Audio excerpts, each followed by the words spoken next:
بسم اللہ الرحمن الرحیم نحمدہ ونصلی علی رسولہ الکریم وحصنت فرجها، اور اپنی ناموس کی حفاظت کرے، اس لیے کہ عورت کے لیے عزت کی حفاظت اتنی عظیم ہے جیسے مجاہد کے لیے اپنی سرحد کی حفاظت کرنی ہے۔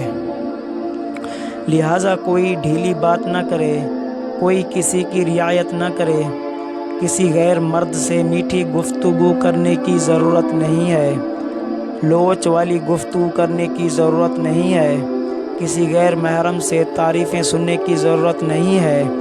یہ فصلی بٹیرے تو ہر جگہ ہوتے ہیں۔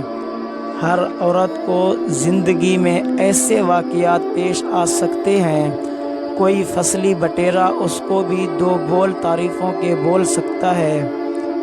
اس کے چکر میں آنے کی ضرورت نہیں ہے، بس آپ اپنی زندگی کا ایک مقصد بنا چکی ہیں۔ اب اللہ تعالیٰ نے ایک مرد کے ساتھ نکاح میں جوڑ دیا، اب آپ کے پاس کوئی یوسف ثانی بھی بن کر آ جائے تو آپ نے آنکھ اٹھا کر بھی نہیں دیکھنا، اپنی عزت کی حفاظت کرنی ہے۔ وآخر دعوانا ان الحمد للہ رب العالمین۔